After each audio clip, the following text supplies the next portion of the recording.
Last class we discussed about a problem related to your beam.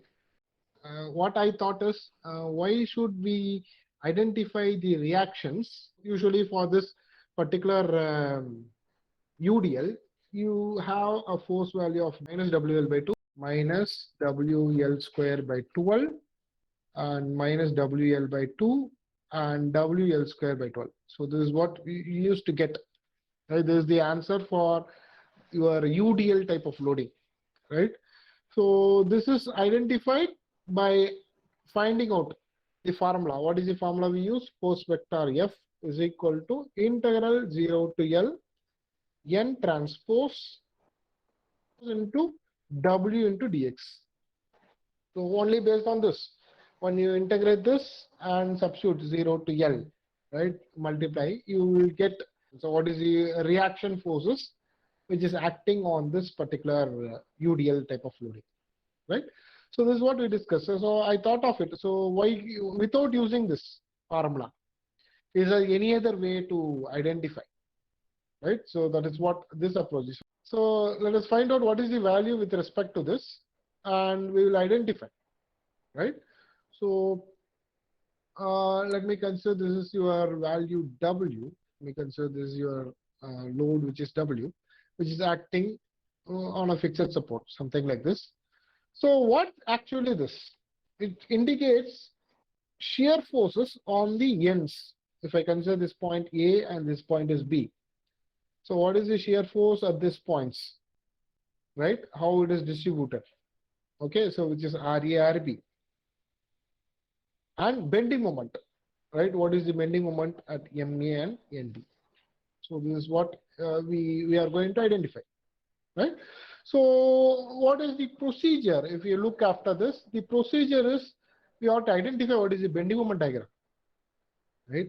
So if you are well versed in identifying this bending moment diagram, you can easily identify what is this force vector. Okay, but there is a small change.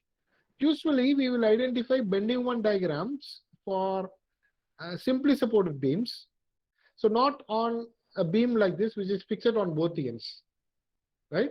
So we call this as indeterminate beam, right? So usually we call this type of beam as indeterminate beams, right? Which is very difficult to identify the reactions because it is fixed on both the sides. If one side is fixed, we can consider as a cantilever, you can easily solve. But both sides are fixed, then I have to consider two cases, right? So one, so what is the bending moment, right? What is the bending moment with respect to only the force? Then what is the bending moment with respect to only moment? And we have to add this two. So only based on that we can identify this diagram. Okay. Shear force, it is simple. Let me consider this is my beam. So we have a UDL. So you know this is W and this is L. So what is the total force? You know what is the total force? Total force is nothing but W into L. Right? Total force is W into L. And of course, the force is acting downwards. Right? So in that case, this is minus W into L. Okay. So your shear force will be distributed. So which means you have to identify the reactions, right? Your reaction will be just opposite distributed. In that case, what will be? So minus WL by 2, right? So your reactions will be just like half of it. So minus WL by 2. So one reaction on A and another reaction is also minus WL by 2, right? In that case, if I consider my force vector, I can easily identify, right? So this is minus WL by 2. This I have not identified, M. Okay. This is also minus WL by 2. This is also I have not identified. So now I completed the shear forces. You can check it out. My shear forces is over. So only pending is my bending moments. So that comes complications because it is a fixed support, right? So how to do that? Let me identify. So let me call this as MA and NB because at different moments. So what I do, I have to kind out. Let me consider this is my bar. This is my UDL. Okay. So the best way to identify what is the formula for this is first I have to identify only moment. What happens when you have only moment at this particular loading case? Okay, so I don't know what is the value, right? So what you will do is draw a line, right? So only moment, if I consider only moment, right? So it is a negative type of moment, right? It is a negative type of moment, which means you'll get something like this. You'll get something. This is MB, this MA. You will get something like a rectangle, right? You'll get something like a rectangle. What is the distance? Distance is L, right? So a rectangle. So this is my rectangle. Okay. So only I am considering the moment, right? This is applicable only considering the moment. Next, I am considering only the UDL, right? So only the UDL. If I consider only UDL, right, what will get? This is 0. This point is 0, right? Because this point, bending moment at the ends are 0. Bending moment at this point, maximum point, if I consider half of it. So let me consider this. This is L by 2, right? If I consider this, what is it? So this will be, you have a reaction of W, you'll have a reaction of W, L by 2, right? So which means what will be my bending moment? It is W L by 2 into L by 2, right? So force into perpendicular distance minus, this is W, right? So W into L by 2, that is my force, minus W into L by 2 into L by 2 by 2, force into perpendicular distance. So that is for UDL. Okay.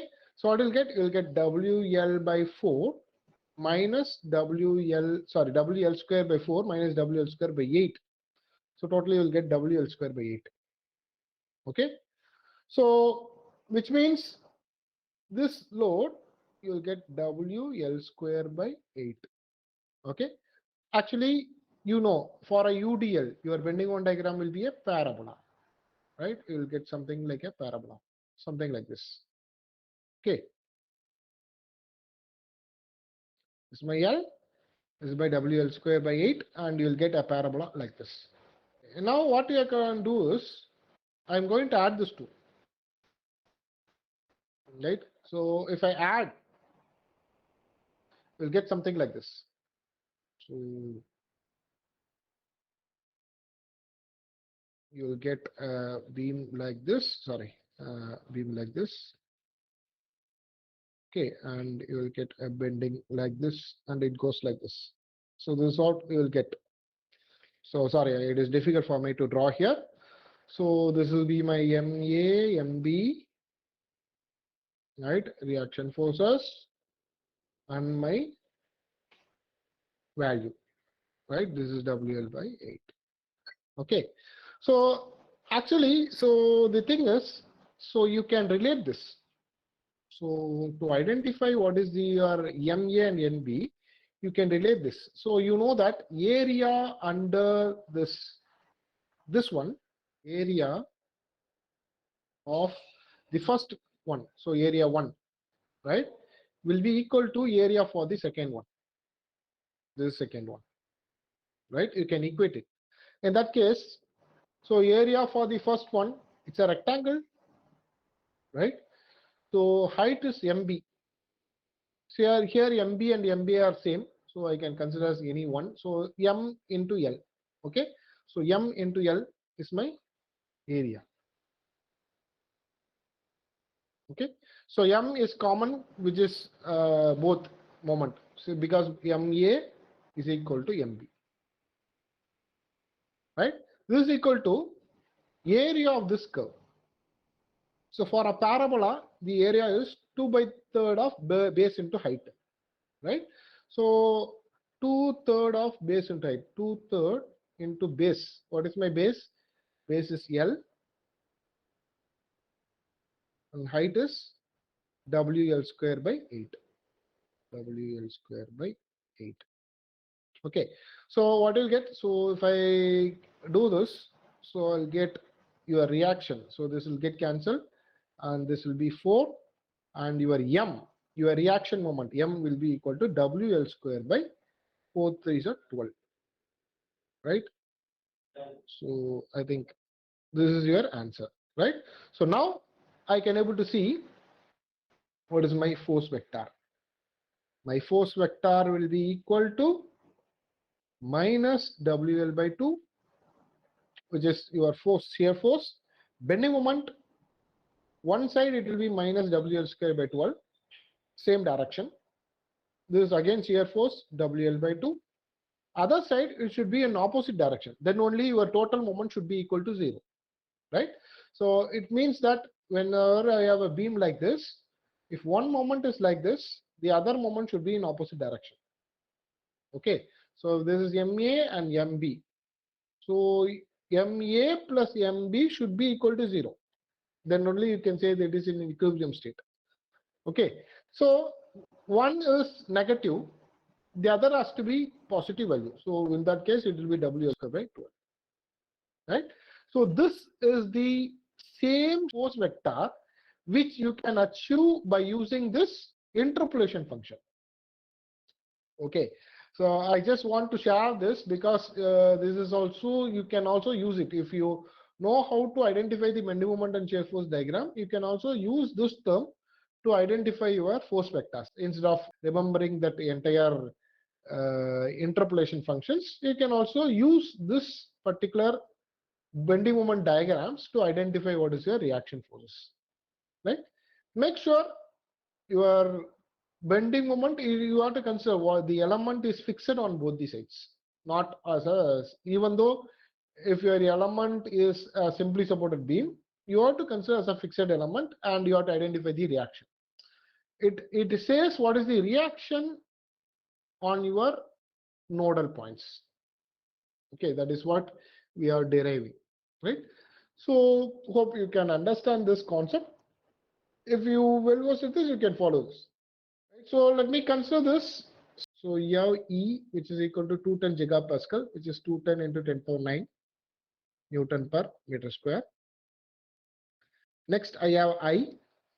I is mm power 4. So 6 into 10 power 6. Mm power 4, I am going to convert it into meter, right? Which is 10 power minus 12. Okay. So 1 mm to meter is 10 power 3 minus 3. So it is power 4. So 10 power minus 12. So 10 power minus 12 meter power 4. So what is E and I then? So if I multiply E and I, so it is equal to 210 into 10 power 9 into 6 into 10 power minus 6. So this subtracting it. So you will get EI is equal to, getting around 1.26 into 10 power 6 Newton meter square, right? This is my EI. Okay, this is a common term. Now let us consider this problem. So everything is converted to meters and Newton. So to solve this, what I can do, I can identify what is my elements. So I have two elements here. So element 1, right, which is having nodal point 1 and 2, and element 2, which is having nodal point 2 and 3, right? These elements will have F1, P1, M1, theta 1. Similarly, F2, V2, M2, theta 2. Similarly, F3, V3, and M3, theta 3. So now let us solve. Let us identify what is the element stiffness matrix one by one. We go for element 1. So for element 1, what is my formula for element stiffness matrix? 1, 2. We know the formula. It is EI by L cube, right? So the formula will be like 12, 6L, 6L, 4L square. I told you how to remember this, right? So I'm writing the same. 12, 6L, 6L, 4L square, 12, 6L, 6L, 4L square, 12, 6L, 6L, 4L square. Now what I can do, I can put negative signs on third row, third column, except the diagonals, and then I will change this 4 to 2. This 4 and this 4, right? So that 4 to 2. Okay, so this is my formula, right? So only thing is I have to apply accordingly. So let us identify what is my L here. My L is 1 meter for this problem. You know what is EI, which you already identified. So EI is 1.26 into 10 power 6. 1.26 into 10 power 6.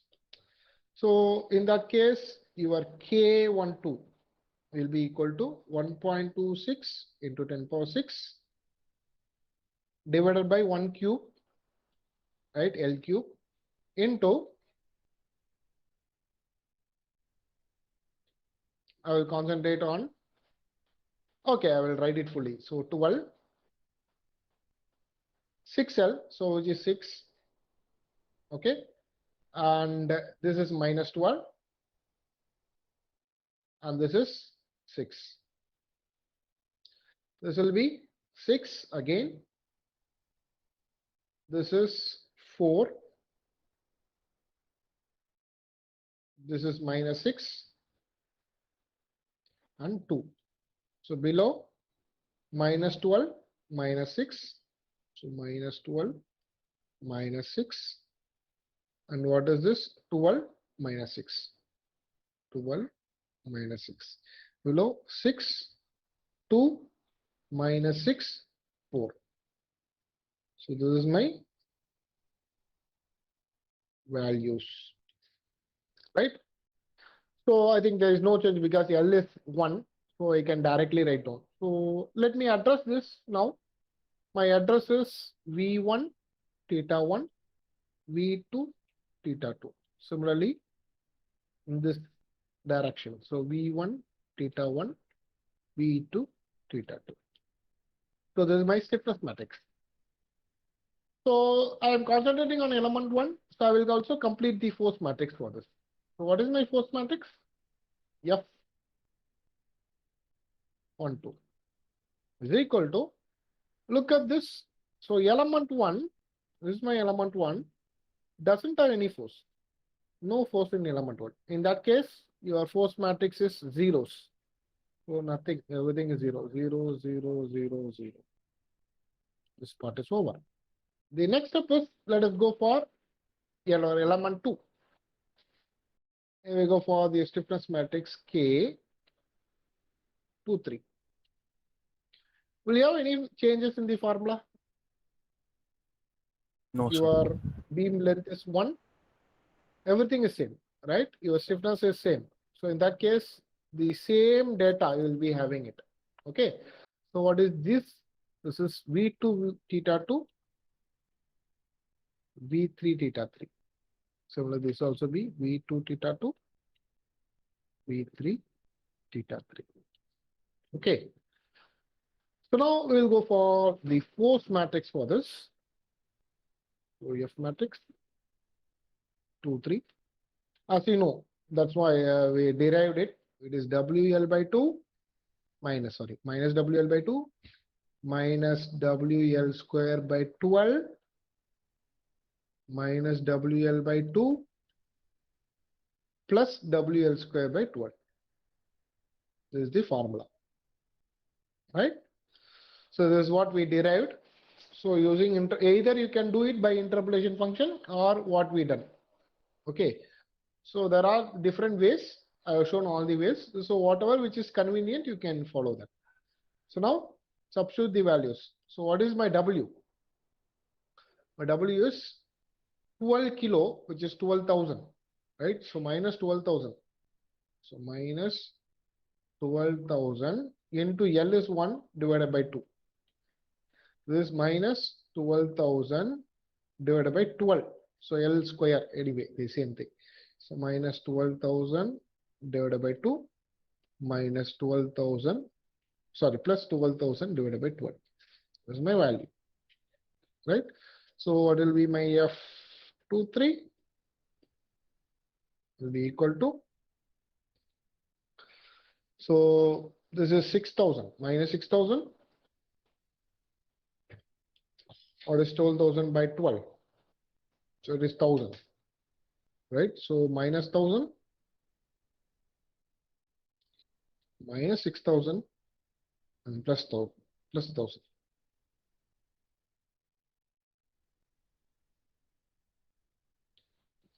These are my values.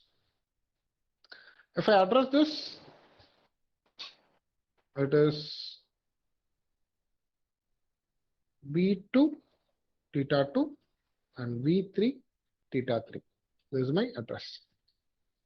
Okay, so now we identified our element stiffness matrix and force matrix for both the elements. Okay, so only thing is I have to assemble this. Let me go for assembly, right? So let me assemble the matrix. So let me go for K matrix. Before that, what is the size of my K matrix? What is the size? You have 3 nodal points, each is having 2 displacements. So totally 6. So my size is 6 cross 6 matrix. Okay, so let me go for that. So let me consider this A is equal to, so now let me open the table here. So my table should be 6 cross 6, right? So I'll go for 7 cross 7. So for locating that address also, right? So this is for our address. So this is V1 theta 1. I will put Q1. So for theta, right? V2 theta 2, V3 theta 3. Similarly, this also. So V1 theta 1, V2 theta 2, V3 theta 3. Okay, so this is my values. So first one, if I consider your element 1 is linking with this, right? So 12, 6, these things. Okay, it comes under V1 theta 1, right? So I am concentrating only on upper triangle. So 12, 6 minus 12. So this is 12. This is 6. This is minus 12 and 6. Okay, and this one. So this one is 4 minus 6, 2. Get 4 minus 6, 2. And this one, 12 minus 6, 12 minus 6. The last one, 4. Okay.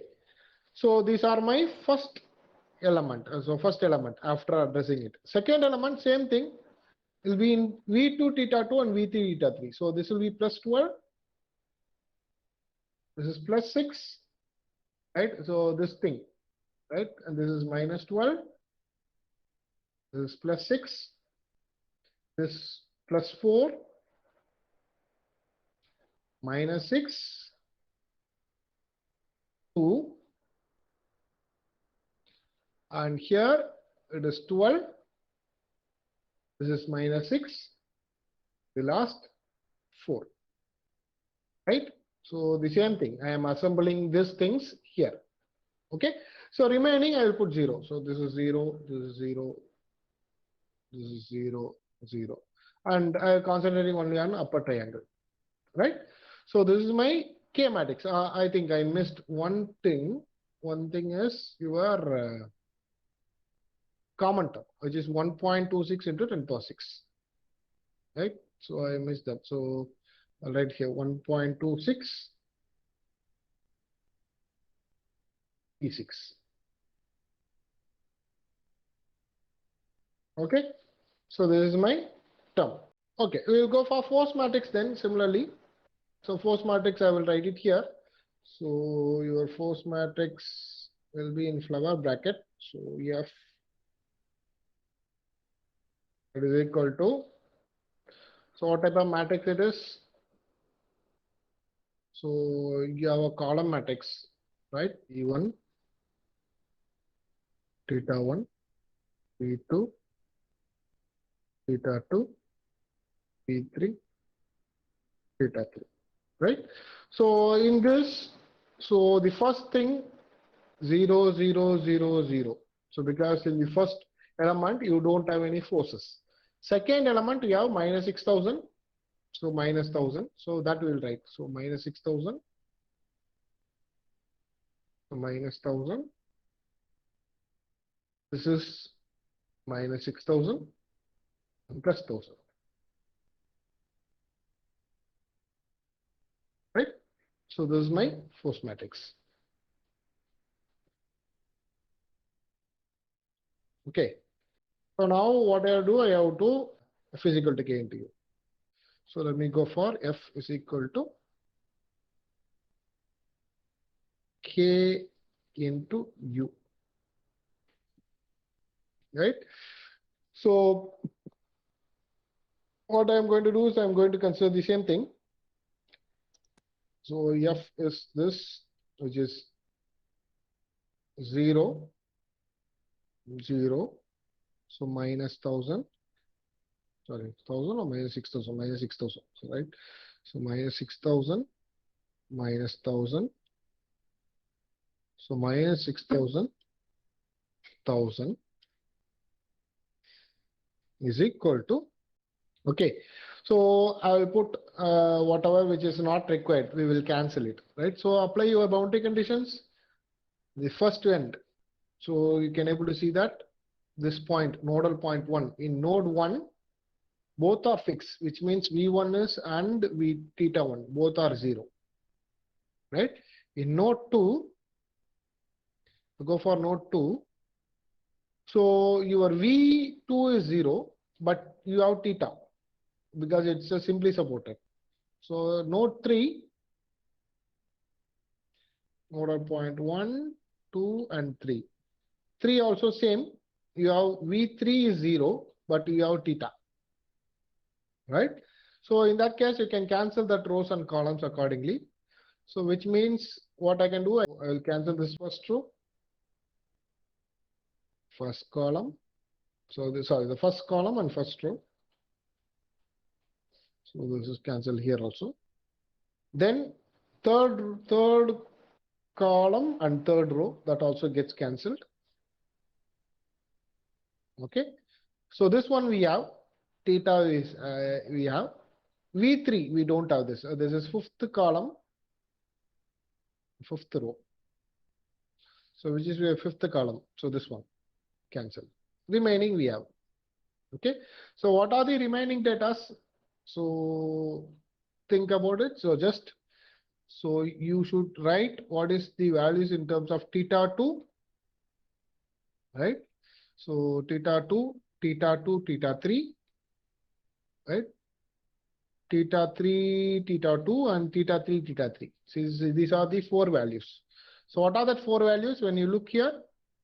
So this is my theta 2, theta 2, theta 2, theta 3 is this, theta 3, theta 3 is this.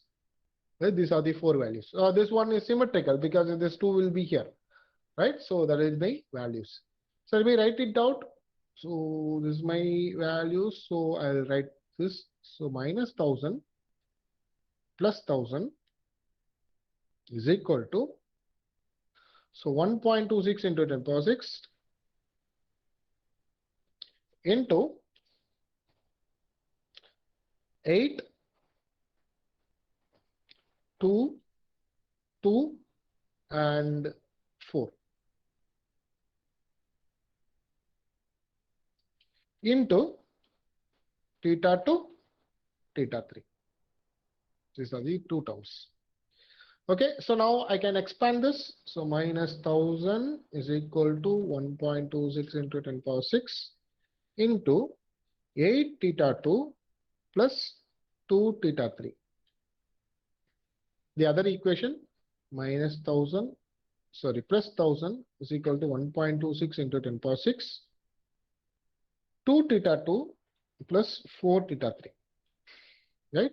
So you have two equations now, equation 1 and equation 2. Solve this and find out what is its value. Right? Can you try it out? Can you tell me what is the value? 1.7. 7. 1. Into 10 power minus 4 radians. Okay, into 10 power minus 4 radians. Okay, good. So theta 3. Theta 3, it's 2.834 into 10 power minus 4 radians. 2.834 into 10 power minus 4 radians. Don't look after this negative. Negative, it means it is opposite direction. So reflection is in opposite direction. Okay. Okay. This completes our unit 2.